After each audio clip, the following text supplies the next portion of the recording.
Hello one, welcome to JVA batch. तो आज हम यहाँ पे पढ़ने वाले हैं क्लास 10th का chapter 1, that is chemical reaction and equation. ठीक है, तो ये चैप्टर हम आज पढ़ने वाले हैं।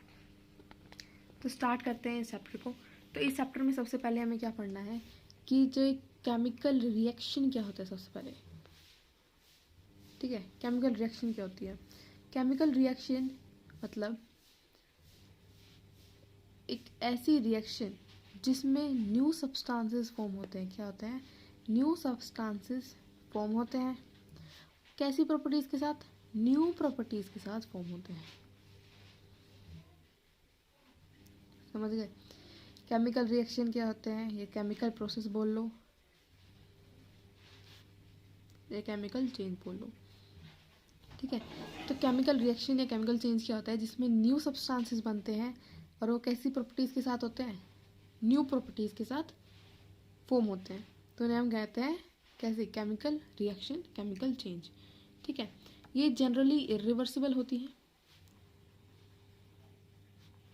इरिवर्सिबल मतलब अगर प्रोडक्ट बन गया, मान लो ये रिएक्टेंट है, मतलब कि मान लो हमने कुछ चीज़ें मिलाई और हम उससे हमें कुछ मिल गया, प्रोडक्ट मिल गया। रिएक्टेंट जो चीज़ किसी रिएक्शन को लिए हमें चाहिए। ठीक है, रिएक्टेंट क्या होते हैं? जो इधर लिखे होते हैं LHC साइड, और प्रोडक्ट RHS की साइड। ठीक है, जो एक रिएक्शन में हिस्सा लेते हैं उन्हें कहते हैं रिएक्टेंट, और जो चीज़ बनती है उसे हम कहते हैं प्रोडक्ट। ठीक है, अब जो ये रिएक्टेंट है, यदि ये प्रोडक्ट बन गया तो ये ज़रूरी नहीं है कि ये प्रोडक्ट दोबारा रिएक्टेंट बन जाए। ठीक है, तो ऐसी रिएक्शन जो जनरली इरिवर्सिबल होती है, आप ये पॉइंट ऐड ऑन कर सकते हैं। These reactions are generally irreversible, मतलब कि अगर रिएक्टेंट प्रोडक्ट बन गया तो प्रोडक्ट रिएक्टेंट नहीं बन सकता। ठीक है, ये जनरली बोला है। बहुत सी रिएक्शंस ऐसी होती हैं जो क्या होती हैं? रिवर्सिबल भी होती हैं। ठीक है, अब आगे चलते हैं। जो हमारा नेक्स्ट पॉइंट है कि दो तरह की केमिकल रिएक्शन होती है हमारे पास। एक होती है एक्सोथर्मिक, एक होती है हमारे पास एक्सोथर्मिक, और एक होती है हमारे पास एंडोथर्मिक रिएक्शन। एक्सोथर्मिक कौन सी रिएक्शंस होती है? जिसमें जो हीट होती है, ये एनर्जी जो होती है वो होती है एब्जॉर्ब नहीं होती, क्या होती है? रिलीज। एक एक्सोथर्मिक ऐसी रिएक्शंस होती है जिसमें हीट या एनर्जी रिलीज होती है, और एंडोथर्मिक में हीट या एनर्जी जो होती है वो एब्जॉर्ब होती है। एक्सोथर्मिक मतलब एग्जांपल से समझेंगे। फॉर एग्जांपल, मैंने जिंक लिया, HCl ली, ठीक, और इसमें बन गया मेरा जो रिएक्शन होगी ZnCl2 + H2। तो जो ये रिएक्शन है भाई, जो ये रिएक्शन है वो कैसी है? एक्सोथर्मिक है। एक्सोथर्मिक क्यों है? आप जिस भी चीज़ में ये रिएक्शन करा रहे हो, मान लो टेस्ट ट्यूब है, कॉनिकल फ्लास्क है, जिसमें भी आप ये रिएक्शन करा रहे हो, जब उसके बॉटम को टच करोगे तो आपको क्या फील होगी? हीट फील होगी। ठीक है, तो जिससे हमें पता चलेगा कि ये एक्सोथर्मिक रिएक्शन है, क्योंकि हीट जो है वो रिलीज हुई है, हम उस हीट को फील कर सकते हैं, टेम्परेचर इंक्रीज हुआ है। समझ गए? तो ये हो गई एक्सोथर्मिक रिएक्शंस। एंडोथर्मिक रिएक्शन जो होती है जिसमें एब्जॉर्ब की जाती है, मतलब कि कोई भी रिएक्शन हमें प्रोसीड आउट करानी है तो उसमें हमें क्या देना पड़ेगा? उसमें हमें हीट देनी पड़ेगी। जैसे Fe2O3 + SO2 + SO3, ये एक रिएक्शन लिख दी है। FeSO4 टूट गया Fe2O3 SO2 और SO3 में। तो जो ये रिएक्शन हुई है ये हीट की प्रेजेंस में होती है। ठीक है, अगर हम हीट नहीं देंगे तो ये नहीं टूटेगा। तो ऐसी रिएक्शंस जिनमें हीट की रिक्वायरमेंट होती है उन्हें हम बोलते हैं एंडोथर्मिक रिएक्शंस। ठीक है, ये चीज़ क्लियर हो गई। अब जो है नेक्स्ट हम पढ़ते हैं, next we'll study about magnesium ribbon. Magnesium ribbon, ठीक है, एक मैग्नीशियम रिबन होता है। जब हम उसको बर्न करते हैं तो बर्न करने से पहले हम लेते हैं सैंड पेपर, उसको कर देते हैं रब। क्यों कर देते हैं? क्योंकि जो मैग्नीशियम रिबन होता है ना, उसके ऊपर मैग्नीशियम ऑक्साइड की लेयर बन जाती है, जिसकी वजह से वो बर्निंग को प्रमोट नहीं करती। ठीक है, और हमें तो बर्न नहीं करानी है, हमें तो कम्बशन कराना है। तो पहले हम उसको क्लीन कर लेते हैं उस मैग्नीशियम ऑक्साइड के लेयर को, और फिर हम उसको बर्न करते हैं ताकि हमारी रिएक्शन अच्छे से हो जाए। और फिर वो रिएक्शन करते हैं, जब हम उसको जलाते हैं तो एयर की प्रेजेंट में, ऑक्सीजन की प्रेजेंट में बना देता है MgO, जो ये होती है। इस इक्वेशन को बैलेंस भी कर लेते हैं। बैलेंसिंग हम आगे जाके सीखेंगे। तो देखो ये बैलेंस हो गई। ये होता है जो होता है ये वाइट पाउडर होता है, वाइट पाउडर, ये चीज़ें ध्यान रखना है। ये होता है एक वाइट पाउडर, ठीक।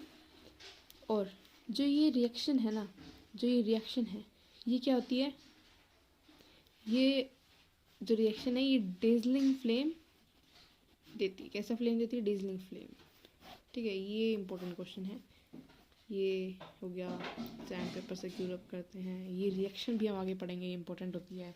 कोई भी रिएक्शन हो एक्सोथर्मिक क्यों है, एंडोथर्मिक क्यों है, ये भी इंपॉर्टेंट है, ठीक है। ये चीज़ें हमने पढ़ ली। अब आगे चलते हैं केमिकल इक्वेशन की तरफ, ठीक है। पर उससे पहले हम ये जान लेते हैं कि अगर कोई केमिकल चेंज हुआ है, कि कोई केमिकल चेंज यदि हुआ है, तो हमें कैसे पता कि वो केमिकल चेंज हुआ है। तो इसमें ना 5 पॉइंटर्स होते हैं, ठीक है। पहला पॉइंटर होता है चेंज इन स्टेट। ये भाई स्टेट चेंज हो गया। स्टेट वो वाला स्टेट नहीं, स्टेट कौन सा,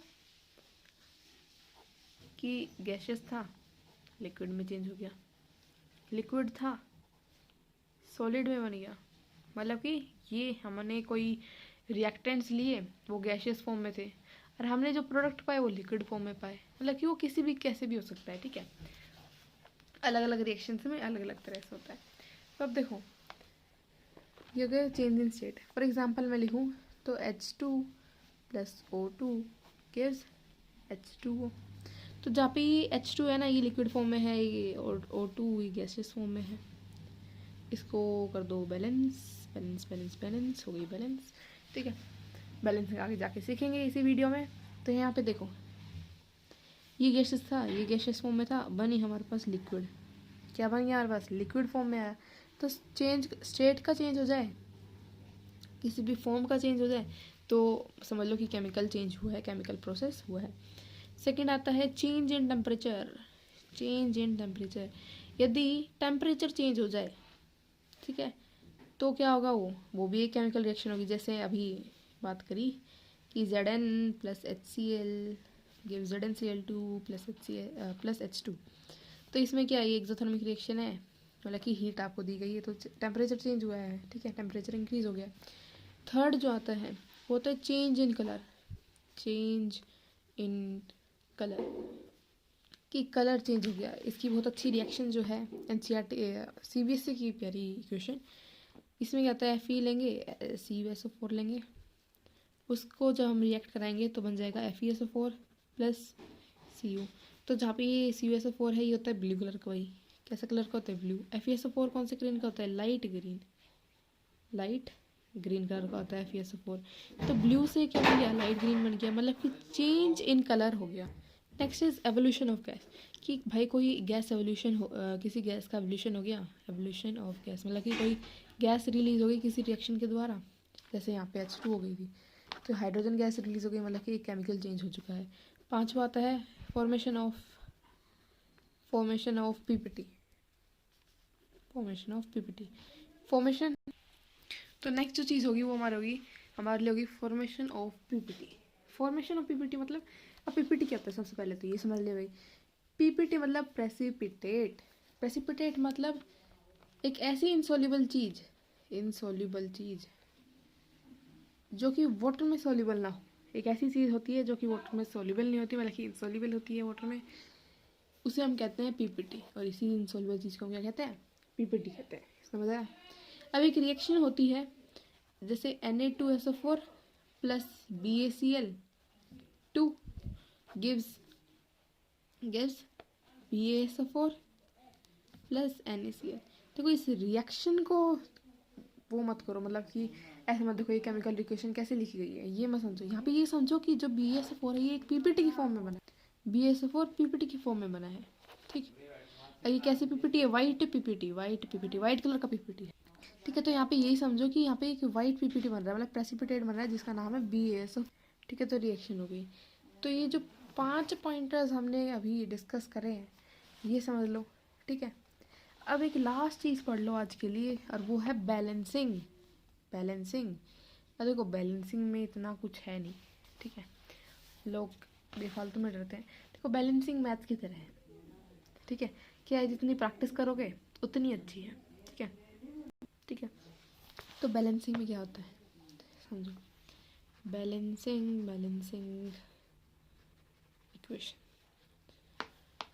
बैलेंसिंग इक्वेशन, देखो बैलेंसिंग इक्वेशन में क्या होता है, law of conservation of mass follow होता है, law of conservation of mass आपका फॉलो होता है।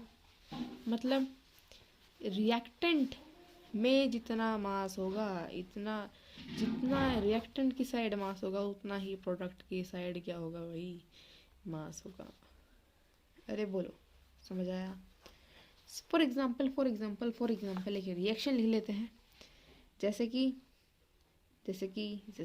लिख लो, चलो Na2SO4 वाली लिख लेते हैं, plus BaCl2 gives BaSO4 plus NaCl।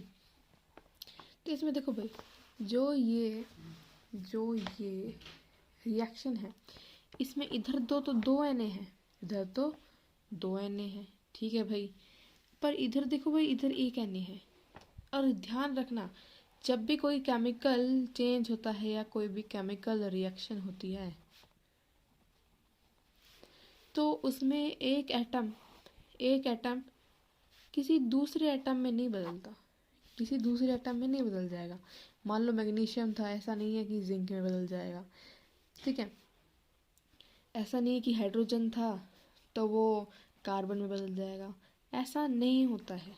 बस बॉन्डिंग होती है, बॉन्डिंग कहते हैं, मतलब कि बॉन्ड्स पुराने बॉन्ड्स टूट जाते हैं, नए बॉन्ड्स फॉर्मेशन हो जाती है, नए बॉन्ड्स की, ठीक है। बस रीअरेंजमेंट होती है, अगर आप थोड़ा सा और आसान वे में कहूँ यदि मैं, ठीक है। तो इधर 2 Na, इधर भी, इधर एक है Na, तो मुझे इसको 2 करना पड़ेंगे, 2 कर दिया, ये 2 हो गए, ठीक है।